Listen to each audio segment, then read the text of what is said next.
आप सभी का दस्ता कोचिंग वाराणसी के ऑनलाइन क्लास में हार्दिक स्वागत है। आज मैं फिर से एक नया बिंदु लेकर आया हूँ आपके वर्ण विचार में ही। जैसा कि आप जान रहे हैं कि वर्ण विचार में ऑलरेडी मैंने 2 क्लास करवा दिया है। पहला क्लास तो बेसिक था, 2 क्लास उसमें ऑलरेडी पढ़ा है। जो लोग अभी तक वो वीडियो नहीं देख पाए हैं जाके प्लेलिस्ट में देख सकते हैं। आज हमारा संभवतः वर्ण विचार पे ये अंतिम कक्षा होगी। वर्ण विचार की बात करें तो मैं आपको पुनः याद दिला दूं, वर्ण विचार में मैंने बताया था वर्ण 2 प्रकार के होते हैं, स्वर और व्यंजन। स्वर जो स्वतंत्र होते हैं, व्यंजन जिनको हम स्वरों की सहायता से क्या करते हैं, बोलते हैं। जो आप हलंत के रूप में क ख ग घ लिखते हैं और उसको कै ख ग पढ़ने का प्रयास करते हैं, संभवतः व्यंजन को बिना स्वर की सहायता से पढ़ा ही नहीं जा सकता, क्योंकि कहीं ना कहीं आप कै बोलते हैं तो उसमें ए की मात्रा लगा रहे हैं, है कि नहीं। तो चीजें वहां से बढ़ते हुई हमने व्यंजन के प्रकार पे चली। व्यंजन के प्रकार में आपने स्पर्शी देखा 25, उसमें आपके अल्प प्राण, महाप्राण, घोष, अघोष अर्थात कंपन और बिना कंपन के आधार पर ये चलता हुआ क्रिया। आज चौथे प्रकार और 5वें प्रकार मैंने बताया था कि 4 और 5 प्रकार 2 प्रकार बचा हुआ था। तो देखिए चौथा प्रकार जो हमारा था उस पर हम चलते हैं सीधे। चौथा प्रकार दिया था कि उच्चारण के आधार पर व्यंजनों के 8 प्रकार। उच्चारण का मतलब जो हम बोलते हैं, जो ध्वनि उच्चारित करते हैं, ठीक है, उसके आधार पर देखा जाए तो मुख्य रूप से 8 प्रकार है। पहला जो इसमें स्पर्शी या मूल स्पर्शी व्यंजन है उनको 16 कहते हैं। स्पर्शी का जिक्र आएगा तो समझ जाएंगे कि जो 25 आपके व्यंजन है वही स्पर्शी है, लेकिन उस 25 में भी कुछ ना कुछ क्या है, विशेषता है। जैसे अघोष है कि सघोष है, अल्प प्राण है कि महाप्राण है, ये सब मैं पहले कक्षाओं में बता चुका हूं। तो स्पर्शी या मूल व्यंजन में 16 आते हैं। अब कौन कौन से 16 है, तो कै, टे, तय और पर। इन वर्ग के 4 वर्ण लेंगे, अंतिम वर्ण नहीं लेंगे। जैसे कै ख ग लिए, घ लिए, लेकिन अंग नहीं लेंगे। फिर वैसे ही अंतिम नहीं लेना है आपको, जय वर्ग नहीं लेना है, ठीक है, ये ध्यान देना है आपको। स्पर्शी व्यंजन में क्या करना है कि लास्ट वाला तो 5वां अक्षर एकदम नहीं लेना है, ई अंगड़ नम। और क्या नहीं लेना है, जय वर्ग पूरा नहीं लेना है। तो बचा कितना आपका 16। कैसे, अब देखिए 25 होते हैं, 25 में 5 आप लास्ट वाला नहीं लिए तो 20 बचे। और 20 में आपके क्या, जय वर्ग के 4 इधर का नहीं लिए क्योंकि उसमें लास्ट वाला जोड़ चुका हूं, तो कितना बचा 16। अब देखिए संघर्षी व्यंजन जिनको उच्चारण करने में संघर्ष की स्थिति हो, जीभ में श श श ह। और क्या है, स्पर्श संघर्ष, माने स्पर्श भी जिह्वा करे और संघर्ष भी करे, ऐसे 4 है। च वर्ग के प्रथम 4, यहां नहीं जोड़ना आपको। संघर्षहीन अर्थात संघर्ष की स्थिति न हो, स्पर्शहीन माने स्पर्श भी न करे या उसके पास पहुंच के हट जाए, ऐसे 2 व्यंजन है जिनको अर्धस्वर गिना जाता है, य और व। नासिक के जो नाक से उच्चारित होते हैं, प्रत्येक वर्ग का अंतिम, जैसे मैंने बताया था अंग, इय, अणनम। पार्श्विक या बगल या किनारा, जो ल होता है उसका देखेंगे बगल से वायु निकल जाती है, तो इसको पार्श्विक, बगल या किनारा बोलते हैं। स्पर्श के आधार पर है, उच्चारण के आधार पर जब आप उच्चारित करते हैं। प्रकंपित, रगड़ या घर्षण, तो र को लुंठित वाले, कई बार एग्जाम में पूछा गया है कि लुंठित व्यंजन कौन सा है, तो र है। इसको हम प्रकंपित भी कहते हैं, रगड़ भी कहते हैं, घर्षण। ताड़न जात या उच्छित या द्विगुण, ऐसा जैसे इसको बोलते तो जैसे लगता है कि जिह्वा बाहर निकल जाएगी, ढ और ड के नीचे जब बिंदी लगा देते हैं, तो ये आपके ताड़न जात में आ जाएगा। अब बच गया 5वां प्रकार हमारा, ये है उच्चारण स्थान। देखिए उच्चारण के आधार पे अलग है और उच्चारण के स्थान पे, था उच्चारण करने पे जिस स्थान पे जीवा टच करिए उसके स्थान पे। अगर उच्चारण स्थान की बात करें तो मुख्य रूप से अगर देखा जाए तो 6 ही है। कौन कौन से हैं, कंठ है यहाँ पे, क्योंकि जब मन में व्यक्ति के विचार आता है तो कहीं ना कहीं उन विचारों को ध्वनि रूप में वो क्या करता है, बाहर निकालता है भाषा के रूप में। तो सबसे पहले मन विचार में आता है, उसके बाद पहले कहां पहुंचता है, कंठ में। कंठ के बाद कहां आता है, तालु में नहीं आता है, मूर्धा में आता है। मूर्धा के बाद तालु, तालु के बाद दंत, फिर ओष्ठ, क्योंकि तालु तो आपका यहाँ है जहाँ ई वगैरह के उच्चारण होता है। तो उच्चारण स्थान की बात की तो याद रखें कंठ, तालु, मूर्धा, दंत, ओष्ठ, नासिका, कंठ तालव्य, कंठोष्ठ, दंतोष्ठ और अलिजिह्वा। अब देखिए ये क्या है, अलिजिह्वा में ह का उच्चारण होता है, कई बार एग्जाम में पूछा गया है। ये जो 3 आप देख रहे हैं, कंठ तालव्य, कंठोष्ठ और दंतोष्ठ। कंठ तालव्य का मतलब कंठ और तालु जहां मिल करके उच्चारण करें। कंठोष्ठ कंठ और ओष्ठ माने होठ, दंत ओष्ठ दांत और होठ, अलिजिह्वा माने ह का उच्चारण। ये इतना आप जानते रहिए उच्चारण स्थान है। अब देखिए जब ये 10 प्रकार के उच्चारण स्थान है तो इतना आपने जान लिया। यहाँ पे हालांकि मैंने पूरा चार्ट बना दिया है, आपको पता चल जाएगा कौन से व्यंजन का या किसी भी वर्ण का उच्चारण स्थान क्या है, उसका नाम क्या है। लेकिन उससे पहले कुछ चीजें और जान लेते हैं, जैसे संयुक्ताक्षर।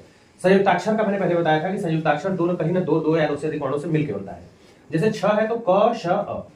इसको जब ओपन करेंगे तो क में हलन, फिर स में हलन और फिर अ। तो इसका उच्चारण स्थान अगर आपसे कोई पूछे तो क का अलग से, किसी भी वर्ण का और अ का, तीनों का, कंठ, मूर्धा, ऐसे ही आप चारों कर लेंगे, छ, त्र, ज्ञ, स्र का। और क्या है, मनुष्य के मन की अध्वनि इकाई क्या है, विचार या भाव। कभी एग्जाम ये भी पूछता है कि मनुष्य के मन की अध्वनि इकाई क्या है, विचार है। कहने का मतलब पहले आप किसी चीज को सोचते हैं, आपके मन में विचार आता है, जब विचार आता है तब ना मुंह से बोलते हैं, तो मुंह से बोलने माने ध्वनि निकालने के पहले का जो विचार है आपके मन में आता है वही क्या है, भाव है। आपसे पूछ देता है कि ये अंग की मात्रा जो लगी है ये क्या है, नाक से प्राणवायु, ये अनुस्वार है, ये नाक से क्या है, हवा निकलती है अंग की मात्रा में। ये जो आग के ऊपर चंद्रबिंदी देख रहे हैं, ये हिंदी का खुद का विकसित किया हुआ है। ये आधा नाक से और आधा मुंह से बोला जाता है, जिसे हम अनुनासिक बोलते हैं। अब देखिए आगत, विदेशी या फिर मेहमान, ये जो स्वर है इसको मैंने पहले बताया था कि ये हमेशा जो है अंग्रेजी वर्डों के साथ प्रयोग होता है। जैसे डॉक्टर, डॉक्टर क्या है, अंग्रेजी शब्द है, कॉलेज है, हॉस्पिटल है कि नहीं, तो इनके साथ जो है इसका प्रयोग होता है। अयोगवाह का प्रयोग देखिए, अयोगवाह मैंने पहले बताया था, ये केवल स्वरों के साथ होते हैं, जिसमें अंग और अ की मात्रा आती है, अनुस्वार और विसर्ग बोलते हैं उसको। क्योंकि इसका प्रयोग क्यों होता है स्वर के साथ, इसका भी देखिए प्रमाण बताया गया है। क्योंकि एक साथ एक से अधिक ध्वनि चिन्हों का प्रयोग किसी एक वर्ण पर हिंदी वर्णमाला में नहीं कर सकते। अगर हिंदी वर्णमाला में कोई एक भी वर्ण है तो उस पे किसी एक ही ध्वनि चिन्ह का प्रयोग एक ही बार किया जा सकता है।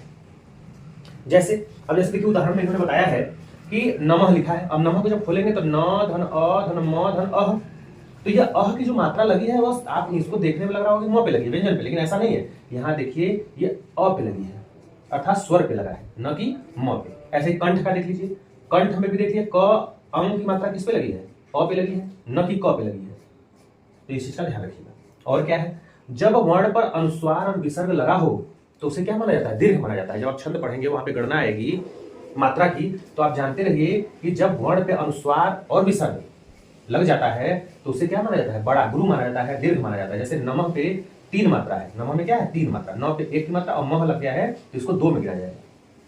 और क्या है, एक चीज छोटा जानते रहिए, हिंदी भाषा का पाणिनि जो है क्या कहा जाता है, कामता प्रसाद गुरु को कहा जाता है। देखिए अलग अलग प्रकार के वर्णों के अलग अलग उच्चारण स्थान है। जैसे 33 व्यंजन और 11 स्वरों को अगर हम शामिल करें तो इसमें हम देखते हैं कि अ, आ और क वर्ग और जितने भी विसर्ग आते हैं उनका स्थान कंठ है। और चूंकि नाम पड़ेगा कंठ, अगर तालु से जो उच्चारित होंगे उसे तालव्य कहेंगे। जो मूर्धा मसूड़े से उत्पन्न होंगे, मसूड़े को टच करेंगे, उच्चारित होंगे उसे मूर्धन्य कहेंगे। दांत वाले को दंत बोलेंगे, ओष्ठ को ये बोलेंगे। तो ये तमाम प्रकार की चीजें आपके सामने स्पष्ट रूप से दिख रही होंगी। है वो देखिए मैंने पहले बताया कि अलीजिह्वा से होता है, इसे काकल्य भी कहीं एग्जाम में पूछा जाता है। री, ट वर्ग, र, श और ये दो उच्छेद है, इनका जो है उच्चारण मसूड़े से होता है, मूर्धन्य से होता है। री, त वर्ग, स, ल का उच्चारण किससे होता है, दंत से होता है। उ बड़ा उ, प वर्ग का उच्चारण ओष्ठ से होता है, प फ ब म। अंग का उच्चारण नासिका से होता है। छोटा ए और बड़ा ए कंठ और तालु से मिलकर अर्थात कंठ तालव्य से। ठीक है, अब देखिए क्यों, क्योंकि अ का उच्चारण स्थान देखेंगे तो कंठ है और ई का स्थान देखेंगे तो ई का क्या है, तालु है, तो कंठ तालव्य हो जाएगा। ये सब आप अपने से निकाल लेंगे। ओ और अ की मात्रा की बात की जाए तो ओ और उ से बना है तो कंठ और ओष्ठ हो जाएगा, कंठोष्ठ।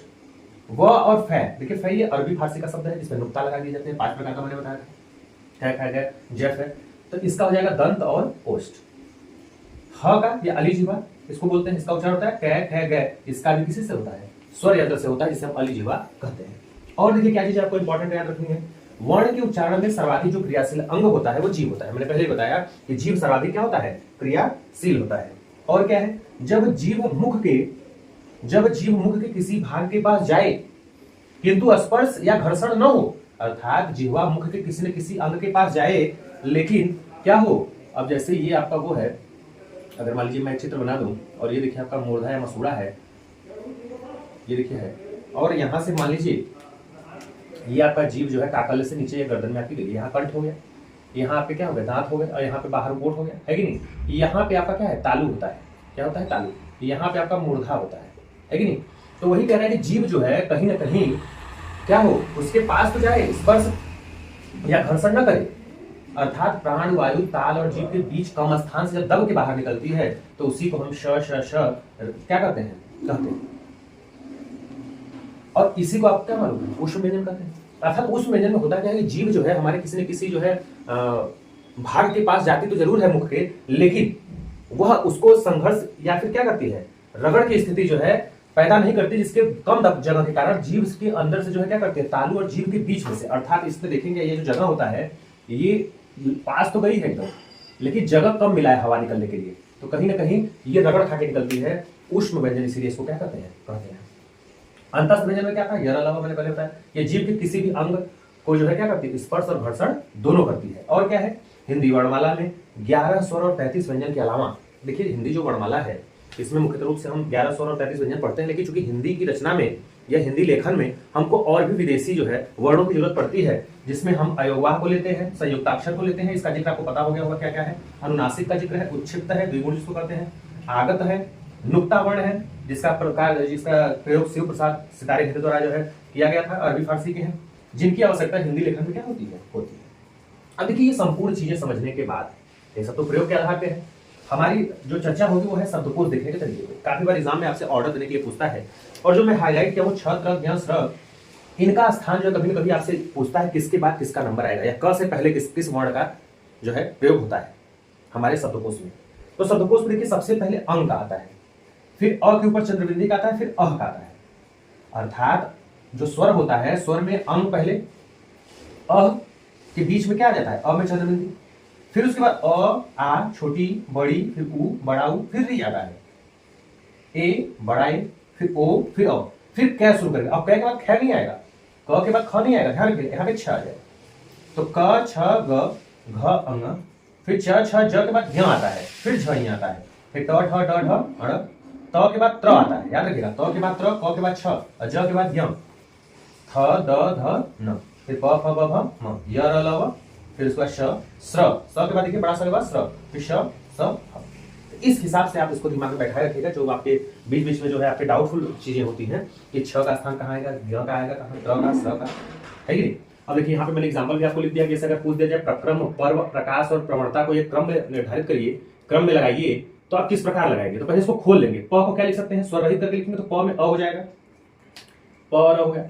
और ये देखिए व पे र की मात्रा लगी है तो र को पहले लिख लेते हैं, याद रखिएगा ये र को पहले लिख लेते हैं, क्योंकि पर्व, पर्व, प पे भी र की मात्रा आपको बोलने में आ रही है ना, तो पहले र लिख लेंगे, फिर व को क्या कर देंगे? स्वर रहित कर देंगे, तो व के नीचे हलत लगा देंगे, अ हो जाएगा। ये किसका हो जाएगा? ये व का हो जाएगा। ये किसका हो जाएगा? ये प का हो जाएगा, और ये र की मात्रा लगी है। प्रकाश में अब देखिए प्र पहले क्या है? प है, तो प लिख लिया, फिर उसी में देखिए र भी लगा है, तब अ लगा है। इस चीज का ध्यान रखिएगा, ये मत करिएगा प फिर अ फिर र करिएगा। तो इस र का याद रखिएगा दिमाग से कि ये र का कहाँ प्रयोग हो रहा है, यहाँ पे और यहाँ पे। क्योंकि यहाँ पे बोला जा रहा है लेकिन इस वर्ण प वर्ण के बाद आ रहा है, और यहाँ पे प्र में ही आ रहा है, तो प के बाद र फिर अ, फिर का क्या हो जाएगा? क ब्या की मात्रा, फिर श और फिर अ। प्रक्रम में क्या हो जाएगा? फिर वही प आधा र, फिर अ, फिर आधा क, फिर आधा र, फिर अ, फिर आधा म, फिर अ। ऐसी प्रवणता का कर लेंगे। इसको जब ऑर्डर में सजाएंगे तो सीधे सीधे ये ऑर्डर में है ही पर्व, प्रकाश, प्रक्रम और प्रवणता। क्योंकि यहाँ पे ऐसे देखेंगे, देखिए ये कॉमन हो गया। फिर देखिए ये र है और अ है। अब बताइए कि पहले र आएगा कि पहले अ आएगा? ये बताइए भाई, पहले र आएगा कि पहले अ आएगा? तो बताइए पहले र आएगा कि पहले आएगा? कहेंगे सर इसमें तो पहले अ आएगा, क्योंकि अंग आता तो पहले लेते अ, ये चंद्रबिंदी वाला आता तो पहले लेते अ, लेकिन अ आएगा, तो हम सबसे पहले किसको लेंगे? इसको ले लेंगे। भाई सब में कॉमन चीजें तो आगे में देखते हैं यहाँ पढ़ते हुए। तो यहाँ पे देखिए, यहाँ से ये क्लियर हो गया कि ये आ गया पहले। अब इन दोनों में तुलना करते हैं, देखिए र सब में बराबर है, फिर अ बराबर है सब में, फिर देखिए क आएगा पहले कि वो आएगा? बताइए पहले क वर्ण है कि पहले व वर्ण है? तो वह तो यहाँ पे है, वह तो वहां है, और क यहाँ, तो पहले क्या आएगा? क आएगा, तो क्या आ जाएगा? प्रकाश वाला आ जाएगा। अर्थात ये भी क्लियर हो गया। अब इन दोनों में बचा है, इन दोनों में देखिए क्या है? क आएगा कि वो आएगा? एक मिनट, इन दोनों में आप चेक किए थे कौन कौन सा था? कै था, तो हाँ ठीक कै आएगा। अब देखिए यहाँ इन दोनों में हमको चेक करना है कि कै पहले आएगा तो प्रकाश आएगा कि प्रक्रम आएगा। तो अब यहाँ फिर आगे बढ़ेंगे, क्योंकि यहाँ तक तो दोनों में सेम है, तो र पहले आएगा कि पहले आ आएगा? तो पहले आ आएगा तो प्रकाश हो जाएगा। ठीक, अब ये क्लियर हो। अब इन दोनों में देखना है। अब इन दोनों में जब देखना है तो आपको सीधे सीधे लग रहा होगा कि सर ये बताइए, यहीं पे अगर हम इन दोनों में देख लेंगे क है वो है, तो क तो पहले आएगा, तो जब भी प्रवणता के पहले ही तो प्रक्रम आएगा, तो ये आसानी से आप कर लेंगे, इसमें कुछ है नहीं। बस ये आप याद रखिएगा कि अंग आता है, फिर अ इसके बीच में आ है, फिर अ आई ई उ री, ये जो क्रम था मैंने बताया था वो है ही। ये मत करिएगा कि अ के बाद हम अह कर दे, क के बाद छ आता है, छ के पहले क आता है, यही याद। किसके बाद क्या आता है, किसके पहले क्या आता है। अब देखिए इसमें कुछ चीजें और है, मैं आपको बता दूं कि जैसे कि ये जो उच्छित वर्ण होते हैं, या फिर ये कह सकते हैं जो पंचमाक्षर होते हैं। पंचमाक्षर मतलब जो लास्ट वाले, वो जो आपके वर्गीय व्यंजन है, उसमें से क ख ग घ अंग, अंग वाला, फिर च च इ, फिर इया हो गया लास्ट में, ट ठ ड अड़ हो गया, त थ द न हो गया। तो ये जो होते हैं इ, अंग, इ, अड़ और ये ढ दो उच्छित, इनसे कोई भी शब्द शुरू नहीं होता। किससे किससे? अंग से, इया से, अड़ से और दो उच्छित से कोई भी जो है शब्द शुरू नहीं होता।